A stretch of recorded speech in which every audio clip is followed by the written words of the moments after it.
Yeni bir videodan herkese tekrardan selamun aleyküm. Bugünkü videomuzda da yine gündemdeki gelişmeleri sizlere aktarmaya devam edeceğim.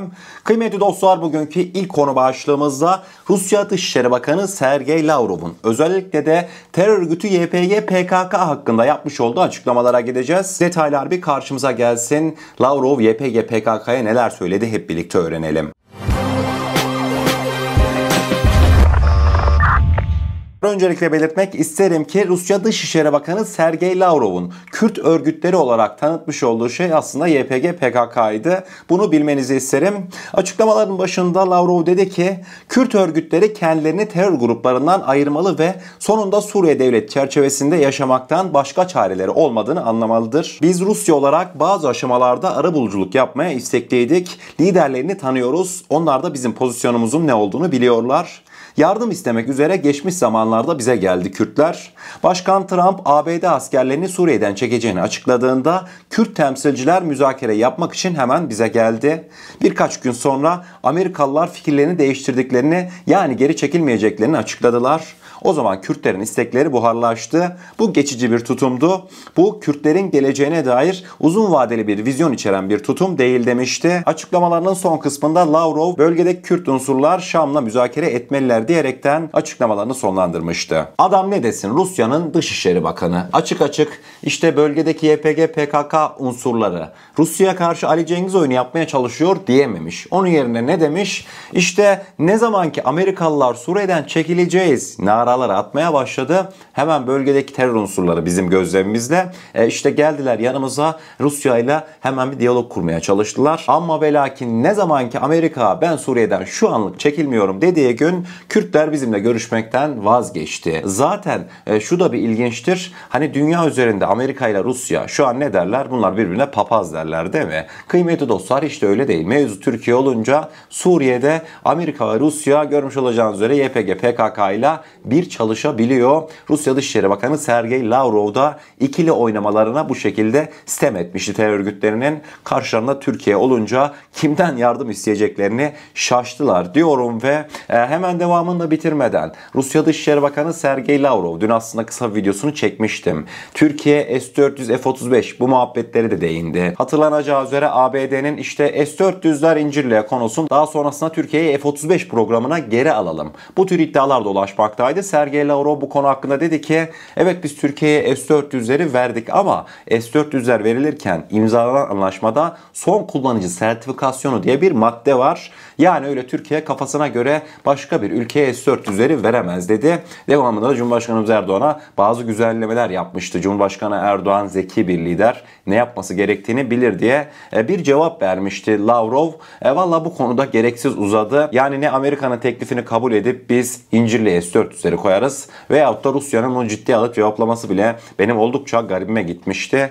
Yaşanan gelişmeler bu şekildeydi diyorum ve akabinde ikinci konu başlığımızda sizleri birazcık ilginç bir konuya götüreceğim. Hep birlikte bir İngiltere'nin Hollanda'yı işgal planına uzanacağız. Evet, yanlış duymadınız. İngiltere özellikle de koronavirüsün başlangıcında Hollanda'ya bir işgal planı hazırlamış ve bu olay bizzat dönemin İngiltere Başbakanı Çankırılı Boris vardı ya, Boris Johnson tarafından geçtiğimiz günlerde açıklandı. İngiltere eski Başbakanı Boris Johnson kendisinin 2021 yılında teklif ettiği olağanüstü bir planı açıkladı. Koronavirüs aşıları ilk kez piyasaya sürülürken İngilizlerin de geliştirme sürecinde bulunduğu AstraZeneca aşılarından 5 milyon adet Hollanda'da bir depoda bekletiliyor. İngiltere'nin Avrupa Birliği'nden çıkış sürecinde kaos yaşandığı için Avrupa Birliği yetkilileri aşıların Hollanda'daki limandan Londra'ya doğru yola çıkmasına izin vermemişler. Boris Johnson burada Silahlı Kuvvetleri Genelkurmay Başkanı ve Özel Kuvvetler Komutanlığı'ndan bir kurtarma operasyonu hazırlamalarını istemiş. Operasyona göre bir grup İngiliz SAS personeli normal sivil yolcu uçağı ile Hollanda'ya inecek. Bir grup özel kuvvetler personeli ise bot ile sızma gerçekleştirecekmiş. Ardından iki grup aşıların tutulduğu depoya giriş yapıp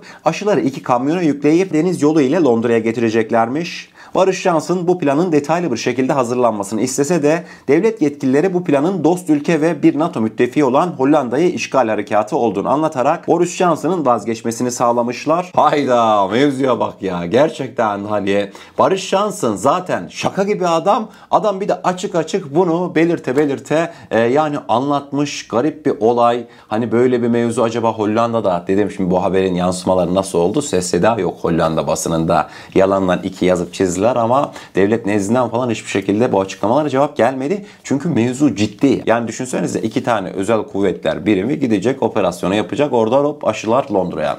Garip ya. Gerçekten de dikkat çekici bir olaydı. Sizlerle paylaşmak istedim diyorum ve devamında 3. konu başlığımızda sosyal medya haberlerimize gelmiş oluyoruz. Yine sizler için birbirinden önemli, birbirinden dikkat çekici gelişmeleri bir güzel derledim. Detaylı abi karşımıza gelsin. Bugünkü sosyal medya haberlerimizde ilk olarak bir Lübnan'a gideceğiz. Dün bilineceği üzere İsrail resmi kaynakları tarafından Lübnan'a kara harekatının başladığı belirtilmişti. Öyle ciddi bir ilerleme kaydedilmedi. Fakat kıymetli dostlar, önemli gelişmeler de mevcut. Dün Beyrut'ta gerçekten de çok hareketli bir gece yaşanmıştı. İsrail zaman zaman farklı noktaları bombalamıştı. Mesela dün canlı yayında Beyrut'ta bir Türkmen Cumhurbaşkanımız Recep Tayyip Erdoğan'dan yardım istedi. Dedi ki Beyrutlu Türkmen, Erdoğan'a kurbanım, buradan kendisine selam gönderiyorum. Bizi tüm Türkmenleri kurtarsın diye bu şekilde Lübnanlı Türkmen olduğu belirtilen kişi Cumhurbaşkanımızdan yardım istemişti. Şimdi diyebilirsiniz, Kaan, Lübnan'da Türkmenler ne alaka? Kıymetli dostlar, yanlış hatırlamıyorsam 1300 yıllarda Yavuz Sultan Selim'in öngörüsüyle bölgeye Türkmenler yerleştirilmişti. Hemen devamında dün İran'dan ilginç bir çıkış geldi. İranlı Molla Mustafa Keremi. Ne dedi Keremi? İsrail cinleri casusluk için kullanıyor.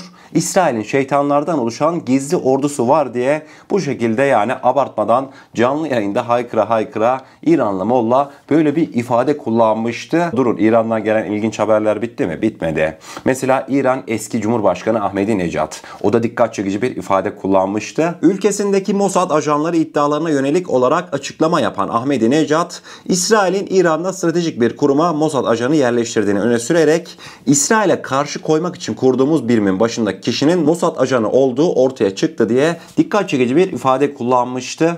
Hemen devamında İran Dışişleri Bakanlığı Sözcüsü Neser Kani, özellikle İsrail'in dün Lübnan saldırıları sonrasında dedi ki biz İran olarak konuşmayız, harekete geçeriz. Dünya bunu gördü. Toleransımız ve sabrımız bilgedir. Şartlar bunu gerektirirse Kudüs'e doğru ilerleriz. İran bunu gerekli görürse güvenliğini sağlamaktan çekinmeyecektir diye komik bir açıklama yapmıştı. Nedir bu? Suriyeli sığınmacıların çektiği. Lübnan'daki Suriyeli sığınmacılar Suriye'ye geri dönüyor. İsrail'in Lübnan'a yönelik saldırıların artmasının ardından şimdiye kadar 132 bin Suriyeli sığınmacı Suriye'ye geri dönerken 54 bin Lübnanlı da çatışmadan kaçmak için Suriye'ye geçti. Yani adamlar Suriye'de savaş var diye Lübnan'a gitmişler. Lübnan'da savaş olunca tekrar Suriye'ye gidiyorlar. Videomuzun başından da göreceğiniz üzere Korkut Şov'a giriyoruz. Kıymetli dostlar, bölücü terör örgütü PKK kamikaze insan hava aracı kullanımını artırıyor.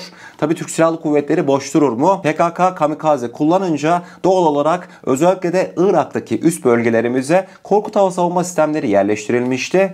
Kıymetli dostlar, dün bu olayın meyvesi yendi. Zap Metin Dağı'nda bulunan Türk Silahlı Kuvvetleri noktalarına taciz girişiminde bulunan bölücü terör örgütü PKK'lı teröristlere ait bir kamikaze İHA, Aselsan üretimi Korkut hava savunma sistemi ile görmüş olacağınız şekilde düşürüldü. Korkut sisteminin ne kadar başarılı olduğu bir kere daha anlaşılmış oldu. GDH tarafından hazırlanan önemli bir bilgisele gidiyoruz. Dünya ülkeleri Baykar tarafından üretilen ve çatışma alanlarında paradigmaları değiştiren Bayraktar TB2'nin tasarımını bu şekilde kopyalamaktaydı. 2 tane Çin İHA'sı, bir tane Birleşik Arap Emirliği. Devamında gerçekliği hakkında kimsenin net bir şey bilmediği Yunanlıların Arkita'sı. Ben mevzuyla çok dalga geçmiştim. Son olarak da Ukraynalıların bu insan hava araçlarının tasarımı Bayraktar TB2 ile oldukça benzemekteydi. Anka 3, Hürjet ve Hürkuş bugün Adana semalarında sahnedeydi. Prova amacıyla gösteri uçuşlarına başlayan TUSAŞ uçakları yarın başlayacak Teknofest'te büyük bir damga vuracak. Ayrıca ilk ilk kez Anka üçümüz halka açık bir şekilde Adana Teknofest'te uçuş gerçekleştirecek. Yarın Allah izin verirse ben de bu gözlerle Anka üçümüzü canlı bir şekilde göreceğim Adana'da. Zaten videoyu bitirdikten sonra da hemen Adana'ya doğru, Teknofest'e doğru yolculuğa çıkacağım.